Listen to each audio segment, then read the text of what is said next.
Assalamualaikum warahmatullahi wabarakatuh.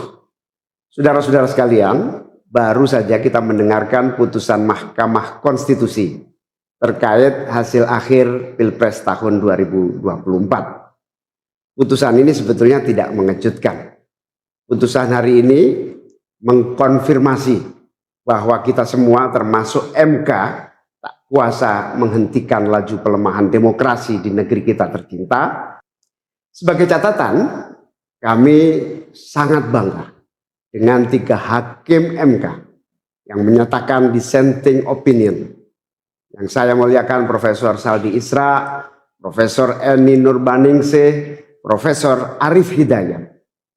Mereka adalah orang-orang yang mulia yang menjadi harapan bagi tegaknya konstitusi dan kembalinya marwah Mahkamah Konstitusi ke depan. Dan mereka akan menjadi catatan indah dan baik dalam sejarah kita berbangsa dan bernegara. Profesor Saldi Isra tadi mengingatkan tentang keadilan substansial, bukan sekedar keadilan prosedural. Ini adalah catatan amat penting yang sayangnya terabaikan dalam proses demokrasi kita akhir-akhir ini. Artinya kita memiliki tugas yang masih panjang. Sebab demokrasi kita sesungguhnya masih ringkih dan harus terus-menerus dijaga dan dirawat. Namun kami masih menerima dan kita semua menghormati keputusan Mahkamah Konstitusi ini sebagai keputusan yang final dan mengikat. Saudara-saudara sekalian, perlu usaha kita semua untuk terus-menerus memperkuat demokrasi. Perlu sensitivitas kita semua untuk terus-menerus menjaga agar amanat reformasi tidak tergerus walaupun proses penggerusannya berjalan pelan-pelan, sedikit-sedikit yang seringkali membuat kita terlena. Kita semua sadar, kita masih harus kerja keras, harus kerja terus-menerus untuk menyadarkan publik luas bahwa institusi demokrasi yang kuat, yang berfungsi baik, itu sama pentingnya dengan institusi ekonomi yang kuat yang berfungsi dengan baik. Keduanya, proses demokrasi, proses ekonomi harus berjalan dengan baik, dengan efisien, efektif, dan menggunakan prinsip-prinsip yang benar. Oleh karena itu kita semua harus terus bekerja, harus terus merangkul dan memperkuat masyarakat agar dalam proses demokrasi masyarakat kita bisa kebal terhadap imbalan-imbalan iming-iming jangka pendek dan tahan terhadap ancaman-ancaman dan tidak ada lagi pihak-pihak yang melakukan itu pada masyarakat kita.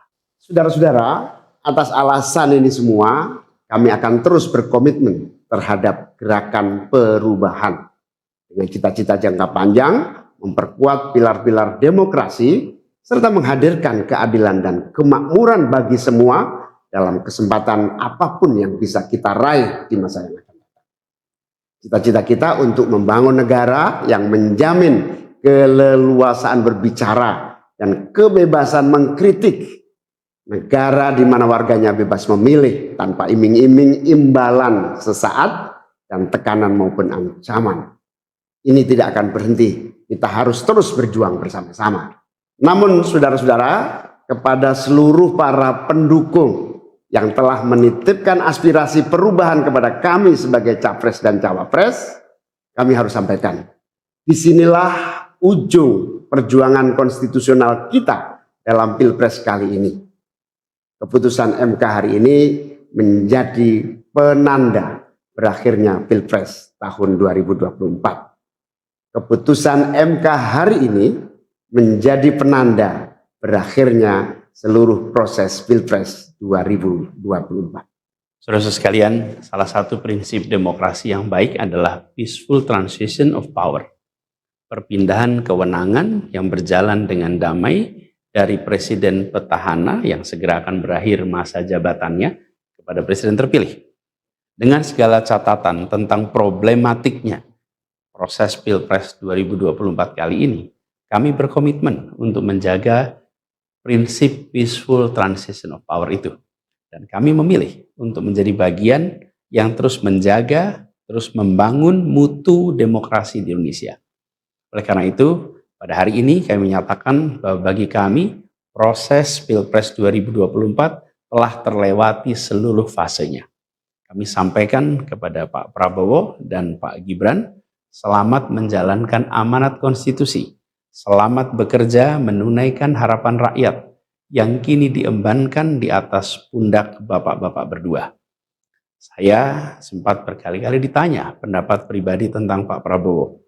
Dan saya jawab, beliau adalah seorang patriot. Hari ini saya terus mempercayai sebagai seorang patriot. Beliau adalah seorang yang telah mengalami pendidikan modern sejak usia belia dan berasal dari keluarga intelektual yang amat terpandang. Maka Pak Prabowo tentu paham bahwa dalam demokrasi yang baik, menerima keberadaan oposisi sebagai partner dalam bernegara, menjaga keseimbangan dan independensi 3 cabang kekuasaan, yaitu eksekutif, legislatif, yudikatif.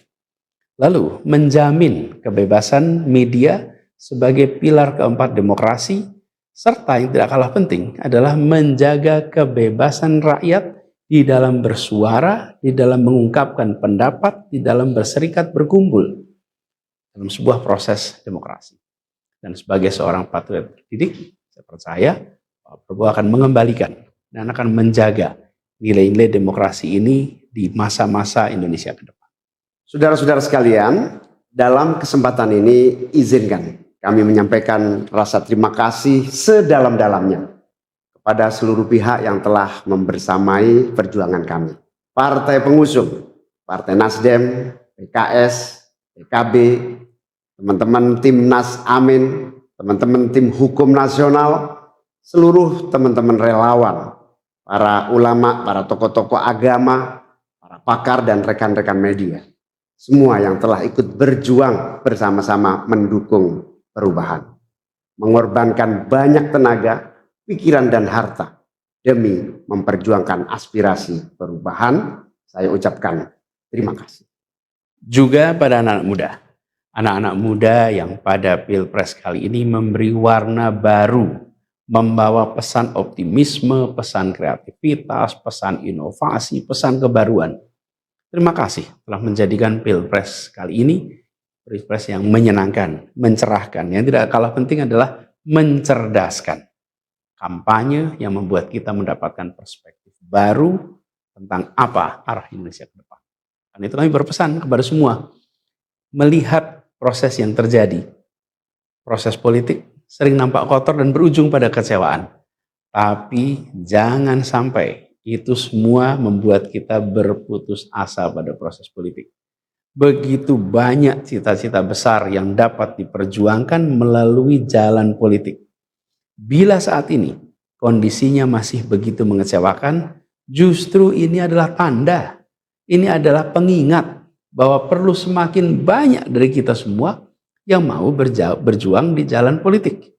Ini adalah panggilan mereka-mereka yang berintegritas, yang menjunjung tinggi etika, yang memikirkan tentang masyarakat, tentang negara, tentang rakyat, untuk mau masuk di wilayah politik. Bawa kompetensinya, bawa integritasnya, dorong, jangan menyerah, dan jangan putus asa.